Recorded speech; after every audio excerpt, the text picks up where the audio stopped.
छालो है कदम क्या है उल कदम अदम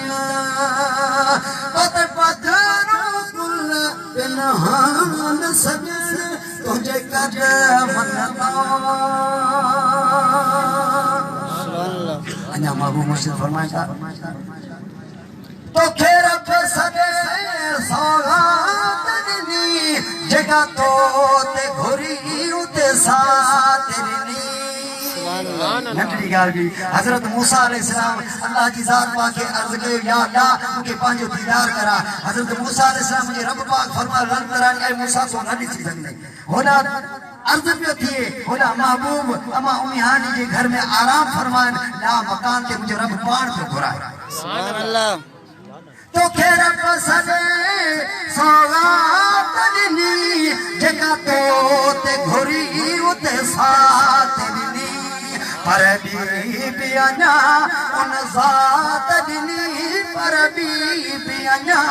उन ज़ात दिनी मूंखे दातर हर का दात दिनी मूंखे दावर बख्शो दान सजण तुझे कदम नता कुर्बान सजण तुझे सदके मुझी जान सजण तुझे कदम नता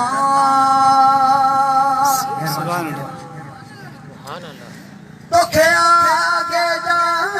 इनाम दिनी सत मौला पैजे मामदनी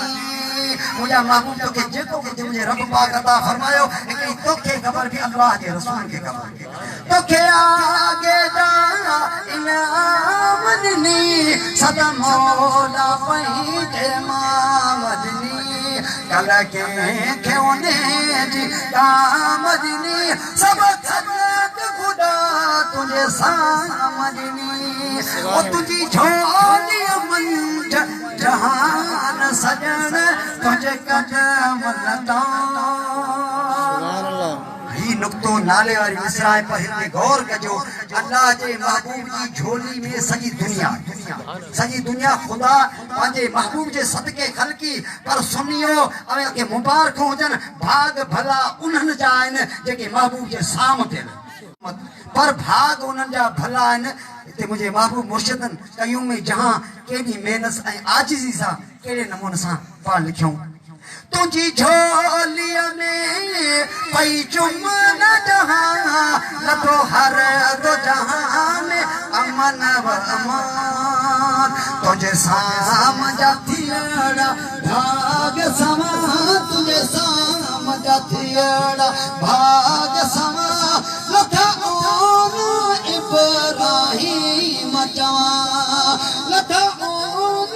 इब्राहिम जवा सरियो आलम इतमीना न सजन तुझे कदम लता कुर्बान सजन तुझे सदके मुझी जान सजन तुझे कदम लता नाराए तकबीर बाबा जेके बार बिछायो मेहरबानी करे हाने अंदर जो बिंडाल में जो बिना के देर जे इंशाअल्लाह ताला हाने तकरीर जो प्रोग्राम शुरू था कयो जल्दी अचो मेहरबानी कर जेके बार घरन में गलिन में होटलन ते मुझे आवाज देते बुधण में अचे तो मेहरबानी करे इते अल्लाह के रसूल जो रहमतु अनिल मुझा भा जल्दी अचो नाराए तकबीर अल्लाहु अकबर